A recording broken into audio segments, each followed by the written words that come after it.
Okay, so we have just 3 more minutes to go, and exactly 3 p.m. will begin.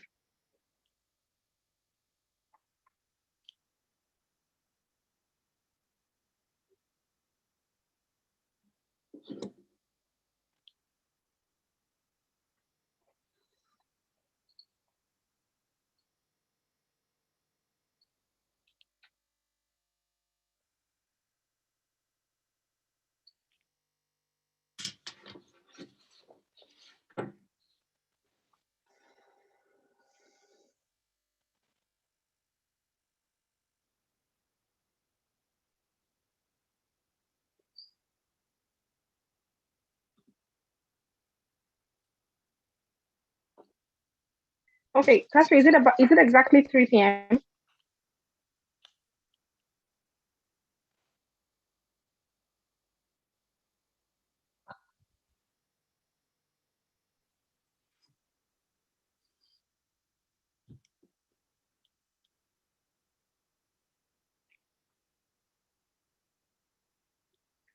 A very good afternoon, good morning, or good evening from wherever you're joining us. This is reaching you live from the studios of FAFEC. This is the Forum for African Economy, Finance and Compliance 2021. Today happens to be the third day in a series of events that would shape the continent of Africa. Today happens to be one of those very phenomenal and spectacular days where we get to discuss issues that are affecting Africa. What are the opportunities that are inherent in Africa? Perfect seeks to unravel this. What are the current challenges that have impeded the growth and development of the entire continent of Africa? FAFEC has put together an array of speakers, very distinguished, highly revered in their fields, who would be preferring solutions to some of these challenges. As you all know, the theme and the tag for FAFEC is knowing the problems, providing the solutions. What are the problems that abound in the field of natural resources, in Africa's financial institutions, as well as in Africa's economy? Today, we have very distinguished lady and gentlemen from across the world who would be talking extensively on the subject, creating enabling business environments for the provision of businesses, continuation of businesses, and survival of businesses across the continent of Africa. We'll also be talking about fighting corruption very briefly. We'll be talking about the sustainability of natural resources on the continent of Africa. Ladies and gentlemen, wherever you're joining us from, whether on Facebook, whether on YouTube or Twitter, we are more than happy, delighted, and pleased to have you.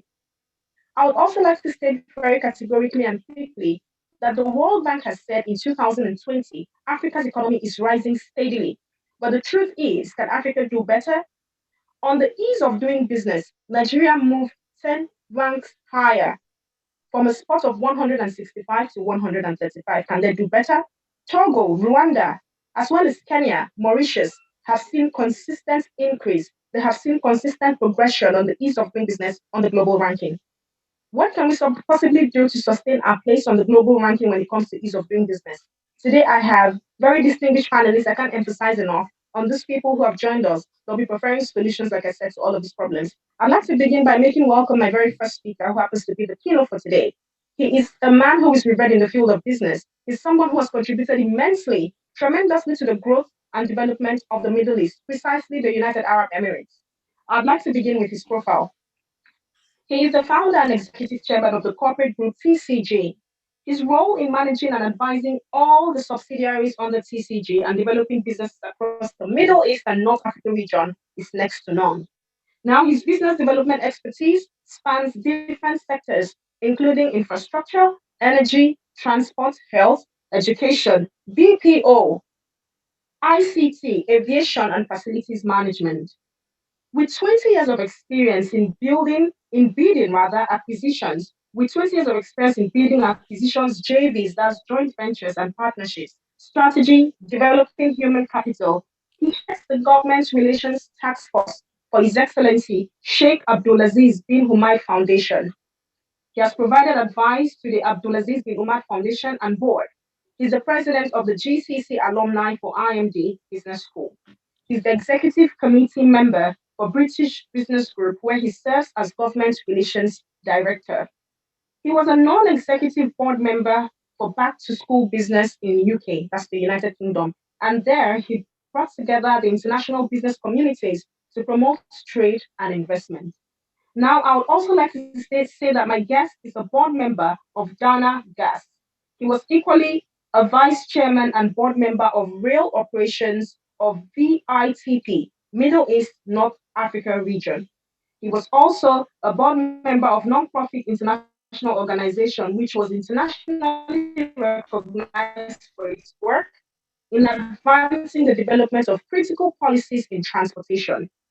His name is Adel Al Adwadi. He is a United Arab Emirates national and earned his BS BA in Marketing and International Business at Colorado State University in the United States, and International MBA in International Business from the American University in Dubai. He also completed Mohammed bin Rashid Leadership Program, and he is the an executive development program from the IMD in Switzerland. Ladies and gentlemen, the very first guest and keynote speaker for today is the founder of Corporate Group Dubai, CCG. I'd like to introduce Mr. Adwadi. Thank you very much for joining us, sir. My absolute pleasure. Thank you once again. Thank you very much. Pleasure is mine. Thank you very much, sir. Now, moving on to the second speaker for today. The second speaker is Mr. Aham Ndubisi. Aham Ndubisi comes from a region in Africa, Western Africa, precisely Nigeria. Nigeria happens to be one of the biggest global players when it comes to oil and gas, and he is from the oil service sector. His name is Aham Ndubisi. He's an entrepreneur and educationist. He's the founder and chairman of Western Rail International Limited. It's an oil and gas servicing company in Nigeria that has been in operation since year 2000. Now, Aham has won several awards for his competence and outstanding service delivery in the Nigeria's oil and gas sector. Aham leverages on the local content policy of the country and has completed several industrial projects. Now he established the Western Rail International School, and he holds a Master of Policy degree in Environmental Management. Very distinguished ladies and gentlemen, I'd like to introduce my second speaker as Mr. Aham Ndubisi, the founder and CEO of Western Rail Oil and Gas Limited. Thank you very much for joining us, sir. Good afternoon.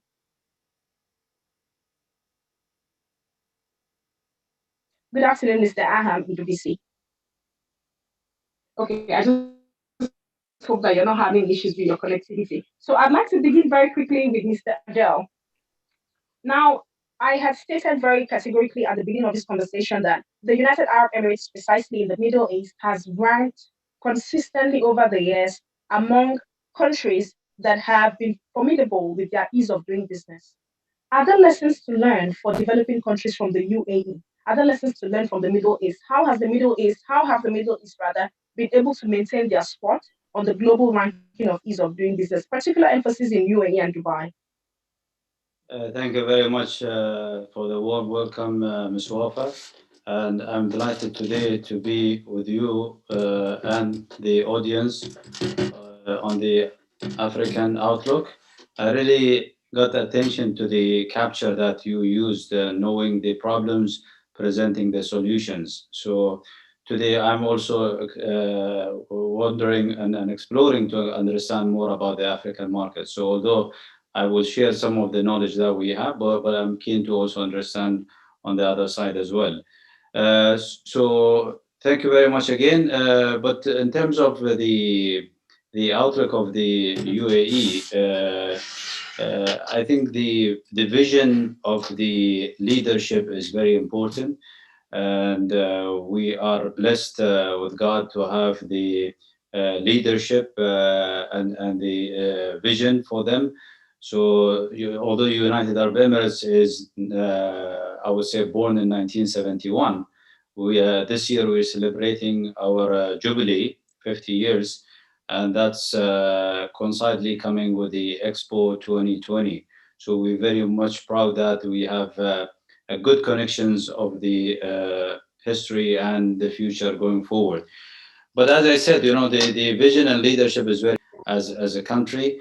And with the leadership, they always thought that this would be a place where we could welcome people. And today we have more than 200 nationalities from globally.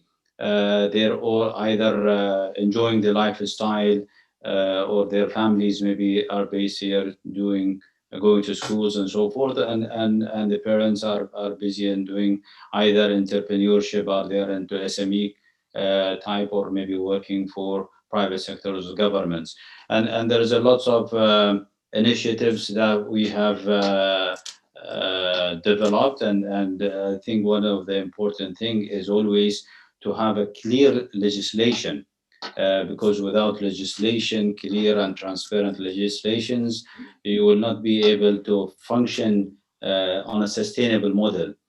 Although the country is young in terms of 50 years if you talk about it. But I think they were always, each decade, there was some also improvement in the legislation versus the infrastructure. So the second thing comes infrastructure, that is, it is required for any country to have the platform, because people want to move around. Businesses needs to ship things and to receive goods, and you have to have the platform where you could receive and send. So that was very important. And Dubai and Abu Dhabi, being the capital, was known as a place where we receive people, and then people also go through here to neighboring countries and expand. So I think as I said, legislation is important. The infrastructure is important. Then it comes with putting these sectors and services. Dubai, although known as one of the major cities in the Arabian Gulf, and many people would associate with oil and gas, but its income, mainly 90% is from services and trade. So that would put them ahead of any other cities that are within this region, to sustain, to make a sustainable city for themselves. And on the other side, maybe Abu Dhabi is more of the oil and financial sector, as a capital of the country. Um, so we have to, as I said, the legislation and the infrastructure. We have to open the business for everybody. Today we have platforms of two infrastructures to operate the business, and that's one is called free zones. So one of the I go back to the history, the leadership, where in end of 70s they have decided to have one of the first free zones in the Gulf and in the Middle East. And I know in many other countries, especially in Africa, they had a lot of economic zones, they call it, that supports, and it has its own legislations to support the businesses. And when we created that free zone, and it was next to today is considered one of the largest man-made ports in the world, Jebel Ali, and it's only 50, 60 kilometers from Dubai. So this helped to progress. After that first free zone, which was launched in 1985, UAE in total has more than 40 free zones. Dubai itself has more than 25 free zones. So that itself, it shows that there's a successful model and there is a sustainable model where you're creating a specific environment for all types of businesses. So we have diversified in Dubai in terms of free zones. Why? Because we believe that we can go specific and we can target a specific sector. So we've got today media free zone, we've got airport free zone that is attached to the airport for shipment of perishable goods and luxury goods and fast moving goods. And we've got things that are related to medium and heavy industries that is next to the Jebel Ali port. We've got a healthcare free zone that attracts more of the healthcare industry. And then we have motor and vehicle free zones. We've got some other. So there's a lot of varieties of the free zones attracting different businesses and sectors. And I think again goes back to the legislation. So we improve, we understand what we need to offer to businesses. And likewise, the other model we have is we call it mainland. Mainland means operating within the city. So these also have been updated. As you earlier mentioned, it's one of the places of easing to do business. Today we've got the Emirate of Dubai or Abu Dhabi. They can offer you licenses within 1 hour. You can go through online and register and upload your documents and other things. And I think it's important to have these facilities available for the investors. In every country, you see a lot of SMEs, entrepreneurship. 80%, all the statistics worldwide shows that between 60 to 85% of the economy is from SMEs. So you really need to also work on attracting those kind of investments. Thank you very much, Mr. Adele. I don't know if Mr. Aham Dubisi is back online now. Mr. Aham Dubisi, can you hear me, please? Yes, I can hear you. Okay, fantastic. Now, Michael, Mr. Adele has spoken very specifically on the ease of doing business in relation to infrastructure and creating the right legal framework. In Dubai, you can apply for your business papers, your business, if you have a business plan, and you can get all of this documented and probably even prepared in 1 day, in 1 hour, in less than 24 hours. Now, as an executive from Nigeria, who are the biggest oil and gas players on the continent next to Angola, ease of doing business so far, do you think Nigeria can do better in as much as we have been able to move, 10 ranks higher on the World Bank ranking in 2020? Yeah, thanks for having me on this platform. Now, doing business in Africa as a whole is peculiar in its nature. And then being specific to Nigeria, I think what they need is the political will. You know, African continent is dotted. It is the political will to direct these resources appropriately so that it could be beneficial to the people. Now, the basic thing is to draw up the infrastructure levels. When you have weak infrastructure, I mean, there's basically nothing you can do. Just like Mr. Adele said, you must have your infrastructure right, and then you must have the good legislations. I mean, and then you have the will to drive these legislations. Africa, I don't want to go into some of the negatives of Africa, like corruption, insecurity. These are challenges, but I strongly believe that with the political will, I mean, you can surmount these challenges, draw up the programs, set the infrastructure right, power, I mean, the basics, get finances from the banks, support the SMEs, draw up a roadmap. And then successions, we have a problem in Africa where, successive governments tend to abandon the roadmaps. And, when you begin to cut short roadmaps, I mean, you can't get there. You draw up policies, the successive government will come and change the whole roadmap. The investors are scared to invest because, I mean, policies somersaulting everywhere. So, but when the policies are right, the political will is there, and then, I mean, you can always achieve. And I'm very sure that, I mean, Africa as a whole, not just Nigeria, with strong political will, getting your infrastructure right, I mean, we can always get there. I mean, we'll have the population, I mean, we'll have the resources. It's just the political will to drive these processes. I think that's where we are getting it all wrong. And if once we get those political will right, we can always get there. We can always achieve with this political will. Okay, thank you very much, Mr. Ahan and BBC, for creating more light on infrastructure, political, you're talking about policy. But I'd still like to drive a second question to you in that regard. So when you look at a lot of countries that have become successful with their financial institutions, with their businesses, Dubai, United Arab Emirates, countries in Europe, for instance, in Africa, South Africa is a typical example. There's one indices that keeps playing out. There's something that is very peculiar to all of them, which is very similar, and that is they are able to maximize e-payments channels. They're able to maximize ICT. The entire world is going digital. COVID-19 has shown us a new way to live. A lot of countries are catching up with the digital divide. And then when you look at Africa, Africa is, still left behind to a great extent. And you have been very specific that if we don't fix our infrastructure, we cannot do much. So speaking about these indices that create an enabling environment for business, I'd like you to speak to ICT. I'd like you to speak to the connectivities, the internet connectivity, the digital divide, and why it is very necessary for the government of Africa to get this right in order to ease businesses. Yeah, thank you very much. You see, the COVID has taught us a new way of life. And I'm not very sure we're going back to the old ways. Now, for Africa to move forward, I mean, you must key in to the new way of life, which is ICT.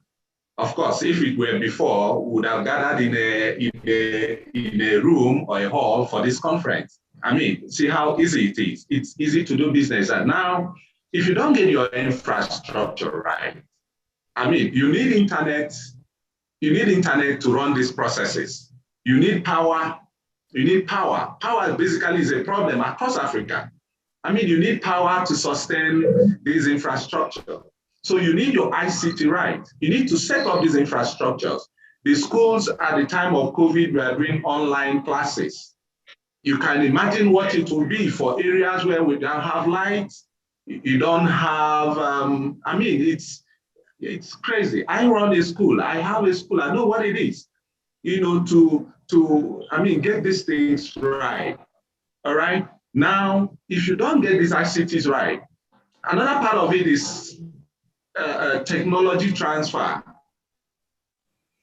Technology transfer. Our curriculum has to change. Our curriculum in schools have to change. It has to be, I mean, ICT oriented.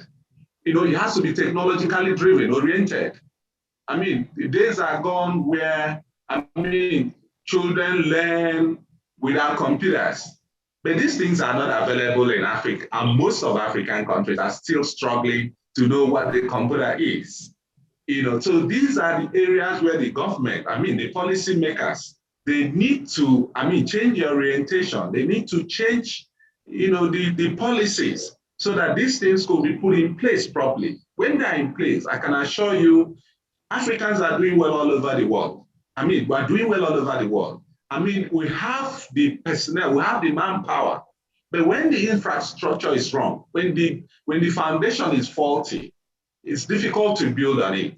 So I still hinge it on infrastructure. They have to, I mean, devote their budgets, their annual budgets. A lot has to go into infrastructure. Develop these infrastructures for ICT, you know, for technology transfers. The personnel are there, the human resources is there to drive these processes. I mean, when this other foundation is right, I think Africa will get it right. And I think Nigeria itself will be on that path. Okay, thank you very much. Mr. Adele, as a seasoned businessman, a seasoned executive that has worked with various continents across the globe, speaking about Europe, the US, America, North America, precisely the Middle East, to name a few. I don't know if you have a great depth of familiarity with what goes on in Africa. When Africa is mentioned, from your perspective, what does the Middle East think about Africa in terms of businesses? I'll just like to state categorically that we have the abundance of natural resources here. The greatest land, the highest depth of land is found here. The highest expanse of land is found in Africa. We have, huge expanse of hydro resources, speaking about water. We have sunlight for solar energy. We have a lot of raw materials. We have food. But then for people from the Middle East, businessmen, executives, companies, organizations, when you talk about Africa, what strikes your mind? Because I don't see too many Middle Eastern investments in Africa. I'd like to know from your perspective, sir. Thank you very much. I personally, I think that there are quite some investments in Africa is happening, but maybe in the Arabic culture, we are not very much on the PR and media side. So we don't like to talk too much about our investments and our business models and other things. But nevertheless, if you compare to Europe or to America, you're absolutely right. There are lots of more opportunities. Africa is known from the natural resources. Africa is known from a lot of things that they would have, and we were a country like yourself. Maybe today, if and as mentioned that there is a lot of things to do in Africa, and you need to get things right.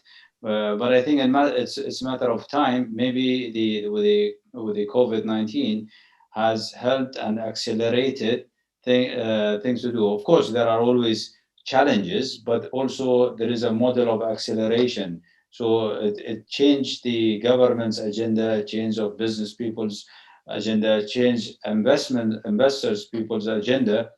So there's a lots of opportunities. So from our side, what we see is Africa is a green field for us. So we need to explore it more. We have to take more steps toward there. We need to explore it. Of course, maybe in the past 15 months with the COVID-19 restrictions is a bit slowed down in terms of the exploring.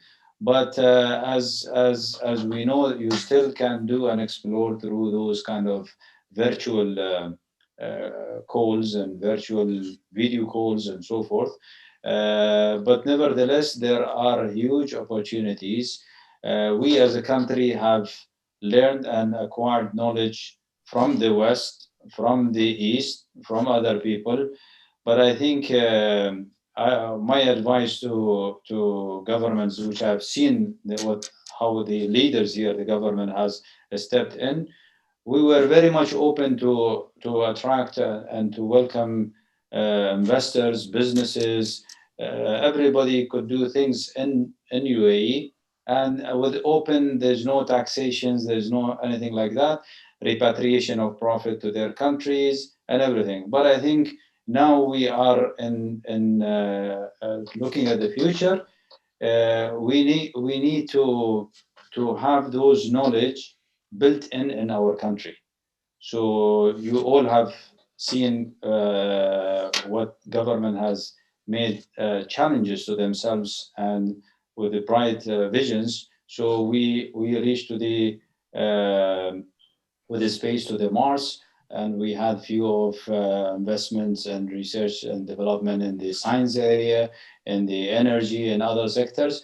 But also, I think the country has put certain legislation. Is one is supporting the UAE nationals and getting UAE nationals acquiring these kind of expertise. So it's important that as a country to open for investment, but also put some constraints so that the country could benefit from these. Today, even we have the country, they have rolled in some of the emirates, I would say, or some of the government agencies, laws and legislations which you call it in country value. So an investor or a foreign company, they would like to do something within our country, okay, they should pay back to the country. So in either they have to invest in assets or they have to recruit Emirati nationals, for example, or provide education system in certain fields, for example. So then the nationals can acquire those kind of expertise, this kind of knowledge. And I would urge such countries, they start thinking about the future and building the foundation for themselves. Because it's always until you come to a nation where things are changing, and we've seen these things in centuries or in decades, where countries were pioneer in technology, pioneer in education and science and other things, and suddenly other countries in few decades they have taken that leadership. So the it's like an ocean. You have to go and deep dive and take these things. So there's a lots of challenges. The competitions are always there. Challenges are always there. Disruptive is there. Companies or government should have a business continuity plan. And I think with the COVID-19, it opened a lot of eyes of businesses people as well as government that they have to have a business continuity plan. They have to have a what we call it in some places plan B. Okay, what if something goes wrong? What we have to do? Because you can't, a country having 10, 20, 100 millions of people, suddenly you shut down for a month or two. It just doesn't work, you know. So that's why it's all about knowledge. It's about building the infrastructure, advancing your technology. All of these things are working. 2020, some countries had maintained top spots and they have been there for more than 5 years. So I give you a typical example, which was really amazing. Togo, a country in West Africa, was top on the list, and then other countries in the it was the by countries in the Middle East. Okay, the list top by countries in the Middle East. Just a moment, I got interrupted a bit. So the list was actually topped by countries in the Middle East, the likes of Jordan, the likes of Kuwait, the likes of Saudi Arabia, to name a few. Now, my question to you is, with the abundance of natural resources in different parts of or in different parts of Africa, Africa has a huge tourism potential. But when you look at the world standard for tourism, a lot of people go to Europe for tourism more than they come to Africa. Now, does security have a role to play in this? Does terrorism have a role to play in this, or it's just mere inadequate infrastructure? I find it very difficult, to balance this up. So I just want to get your perspective, Mr. Aham, on that. Yeah, thank you, Ofai. Now, I mean, nobody wants to go to a place that is not secure, right? Now, insecurity is basic. Insecurity is basic. That's why, if you look at Africa, there are lots of tourism places. The potentials are enormous, you know. But when you look at the insecurity across even sub-Saharan Africa, you tend to. I mean, nobody wants to go there. That's basic. That's very, very basic. Now, going further than that, for there to be an increase in input from tourism, the government or the policymakers have to have clear direction, clear vision, clear roadmap on how to drive these tourism potentials. I mean, if you have a place like, okay, for example, in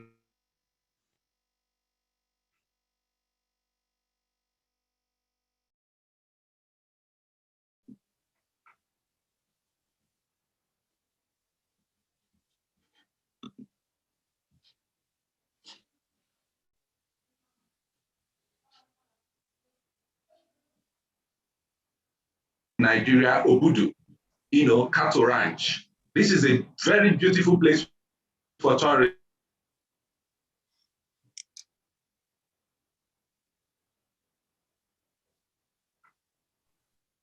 So, sorry for that interruption. Now, what I'm saying is that there must be deliberate, very deliberate policy on keeping these infrastructures right. When you tackle insecurity and then continual maintenance of these infrastructures, people will want to visit you. People will want to come there and spend their money, but nobody wants to go to an unsafe place.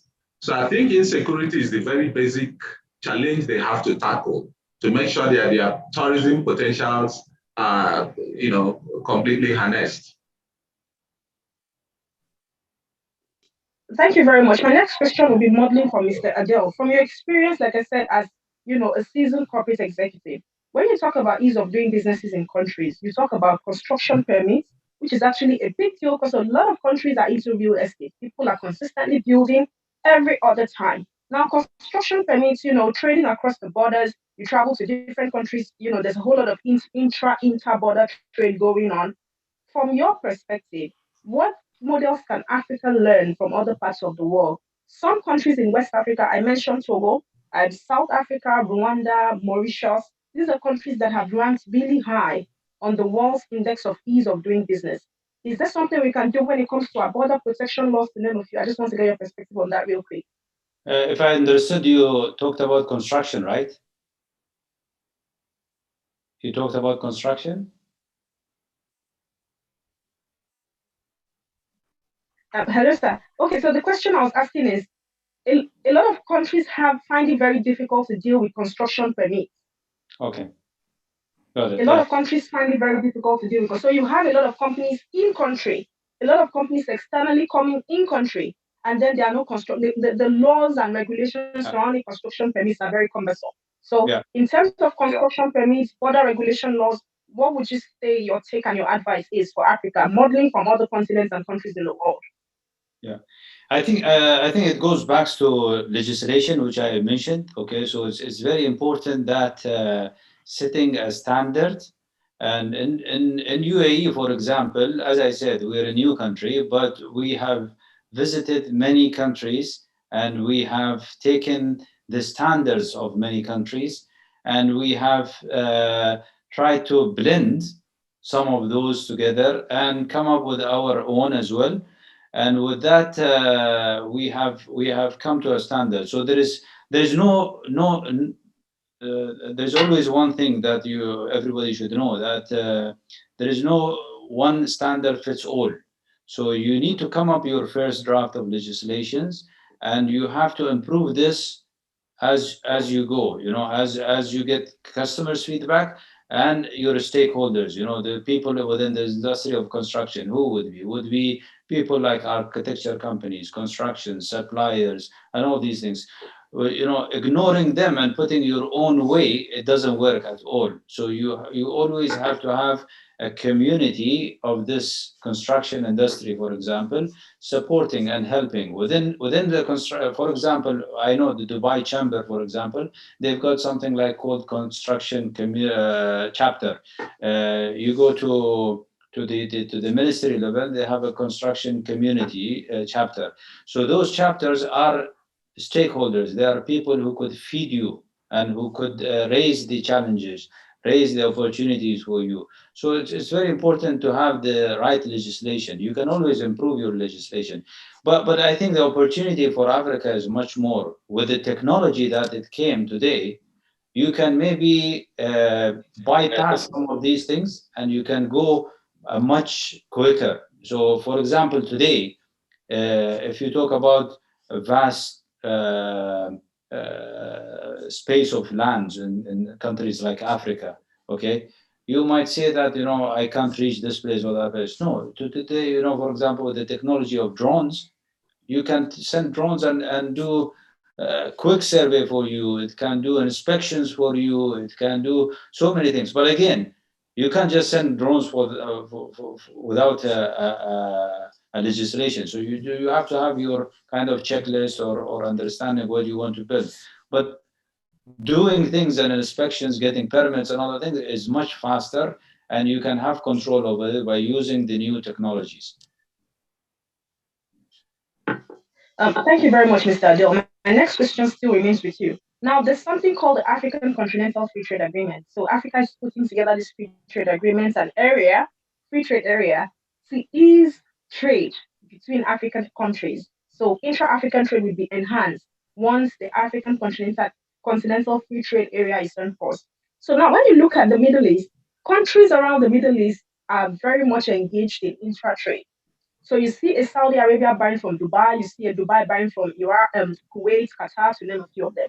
Same thing for Europe. There's a whole lot of intra-European trade going on.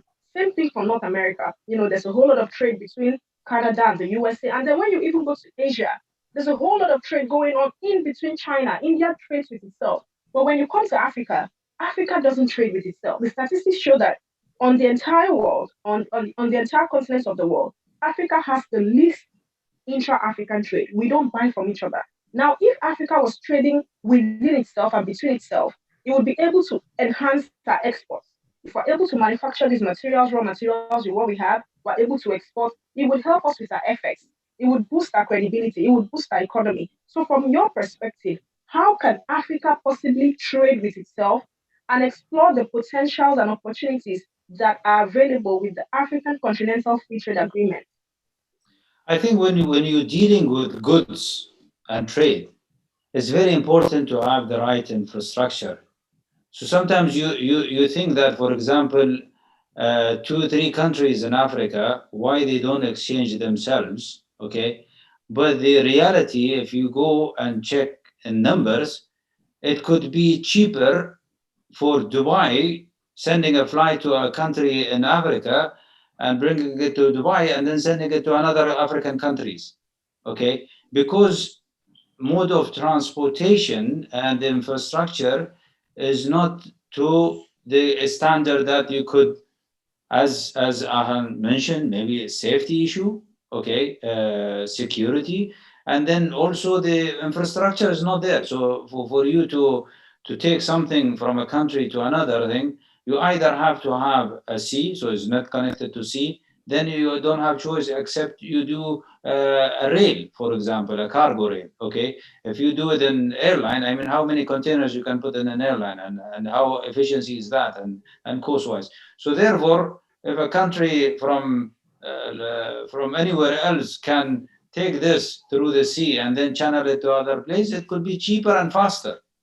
So I think the building the infrastructure, thinking of mode of transports. Now things are also as well in technology side, as in terms of mobility, transportation is also changing between globally. I mean, so these are those infrastructures does require money, but governments, I think what they have to do is today they have to think of a partnership model.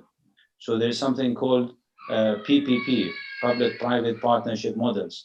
And a lot of countries, a lot of companies, when they want to invest, that's what I said, that the government should have a good kind of policies, good agreements, so that they could benefit from each other. And there are companies that they want to invest, but they want security, they want concession agreement, they want things that could be 15, 20 years, because these requires heavy investment, and they need to share that money. It could be a revenue sharing model with the governments, but they need to have some security against that one. So it's important to have those in place also for investors to come and for the private sectors to participate with governments. Thank you very much, Mr. Adele. So I have a couple of questions here. I'll just like to take them very quickly. I have a question, and this question is actually directed to Mr. Aham.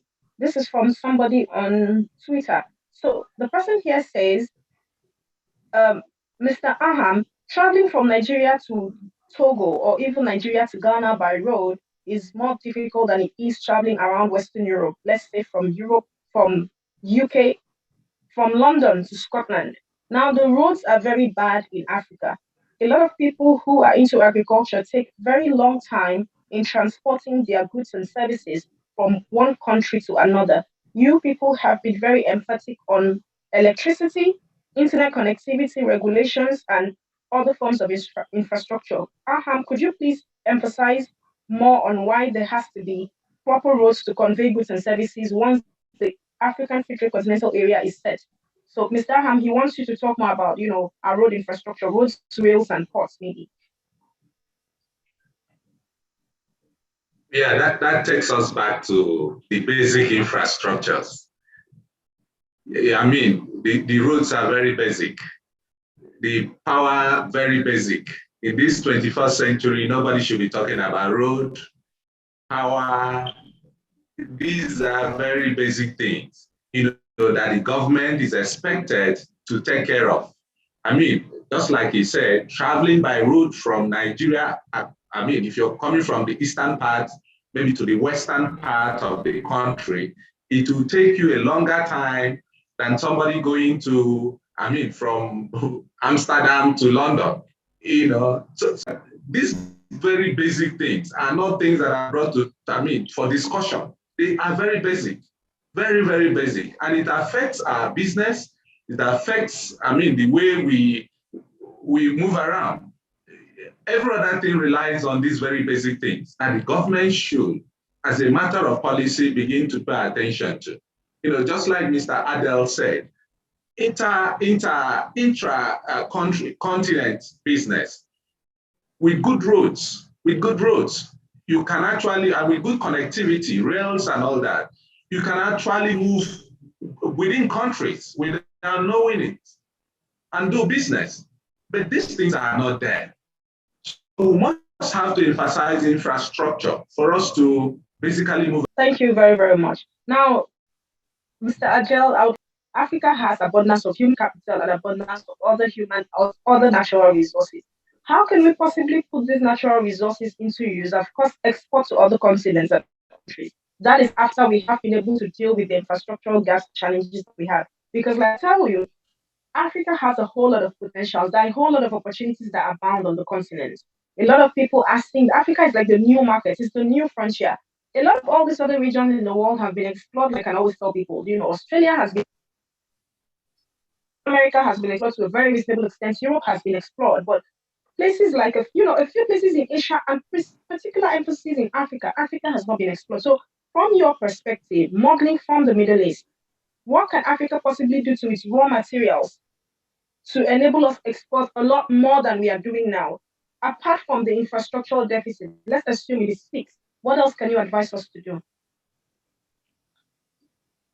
I think one of the, especially on those natural resources and minerals and other things, it always, the question comes around the transportation. So there are some stuff that are really heavy to transport. So that would Sure. require a lot of effort. It requires a lot of fees to transport it. Okay. Um, I think the bigger opportunity for Africa is how to create a safe and secure environment where you don't need to transport as it is, but you do some sort of finishing, creating jobs for the community there, for the countries in Africa. You set up advanced assemblies, advanced factories, okay, to utilize those natural resources and to make the finishing right there. And once you do that, it would be lower cost than doing it in other countries, and also it's easier to ship it by that way, and creating more jobs to the Africans, not the blue collar jobs, but it will be more of a advanced and kind of technology based. Maybe it could be uh, technical based. So lots of these things can create, and those there are a lot of opportunities in these things of finishing of these products. Okay. Thank you very much. I have a question for you here, Mr. Adele. The question is coming from Facebook. It says, "Can Africa become a powerhouse in manufacturing? Having consideration, having Can Africa become a powerhouse in manufacturing, considering the population growth and the many infrastructural projects that are going to be implemented? A lot of investors from Europe and America are seeking to invest in Africa in terms of infrastructure. Since the world is moving very fast, manufacturing is very key for any progressive economy. Can we take advantage of that aspect? Do we have what it takes to become a manufacturing powerhouse?" Then the question further continues. A lot of people have said we should leave oil and gas and focus on clean energy. But Africa doesn't have the potentials of focusing on clean energy at the moment, as fossil fuels still happens to be our largest source of income. Agriculture happens to be a source of income for Africa, but it is practiced in a subsistence form. So I'll summarize this question in just one statement to you, Mr. Adele. Can Africa become a powerhouse when it comes to manufacturing? No country in the world can thrive successfully without advancing its manufacturing sector. And China has proven to be a typical example of this. China is one country, Africa is an entire continent. Your take on this, please.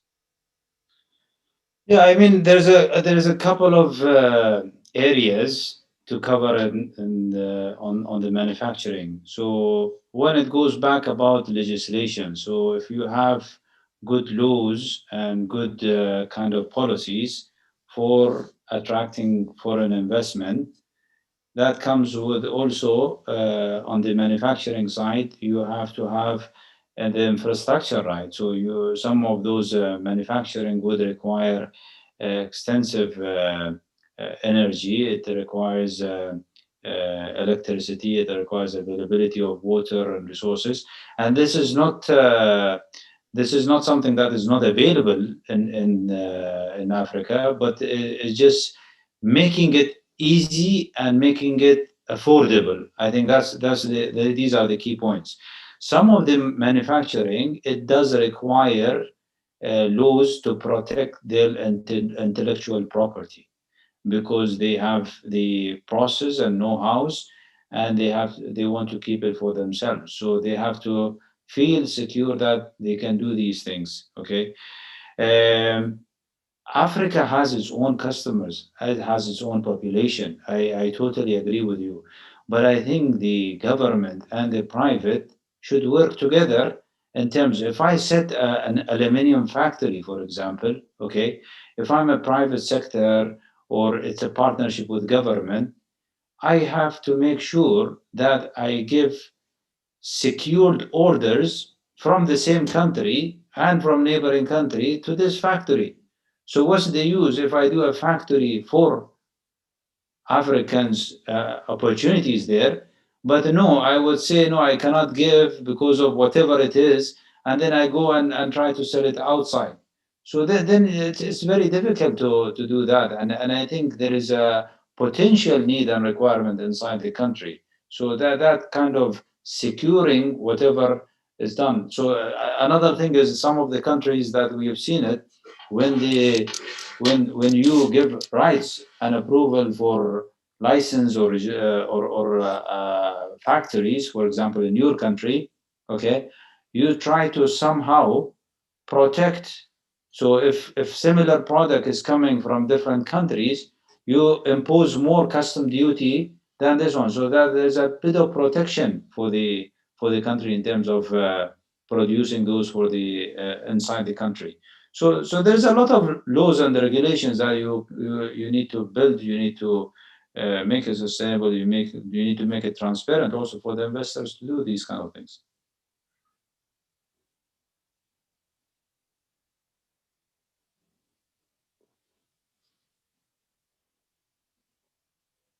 Did I answer? Is there any? Uh, Definitely. Properly answered. Thank you very much for that insight. So, Mr. Aham, I just want to get your view on this. I'll summarize this particular session by saying that this platform is focused on local content.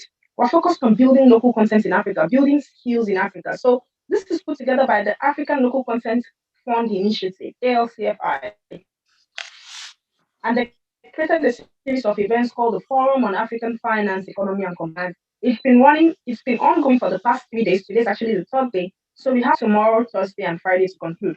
What is your take? What is your perspective? What can you say about platforms like this? Perfect to be precise. We've had various speakers, a divergent array of speakers yesterday. We had people from the from the Middle East. We had people from North America. We've had people from Europe. We've had people from South Africa. It's been very diverse. Like our range of speakers have been very, very diverse. So I just want to get your inputs on this initiative. What can you say about this platform? What can you say about this idea?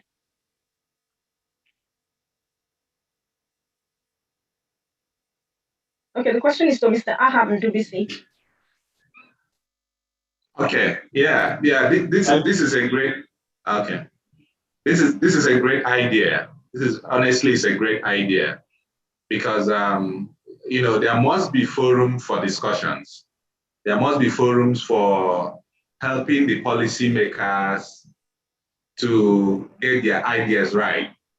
I mean, in Nigeria at the moment, for us that are in the oil and gas industry, we're enjoying the local content policy, all right, where the locals are allowed to play more in the oil and gas sector. I mean, this is an opportunity given to the local contractors. Now, in other sectors of the economy and Africa as a whole, people should be, policies, there must be deliberate policies on every aspect of the economy so that people can play more. And forums like this, like the FAFEC, gives that enlightenment, gives that necessary exposure that they need to, drive these policies. Thank you very much. So I'd like to take Mr. Adele's comments on the platform. Yeah, from my side, I think. What is your impression of Forum for Africa Economy, Finance, and Compliance? Yeah, no, I was just going to give comments on what Ahan said. Also, I think the platform is good to start and to explore more. And what I would suggest, it would be good to have a continuation of these ones and maybe focusing on sector wise. So either sector wise or it could be even country wise.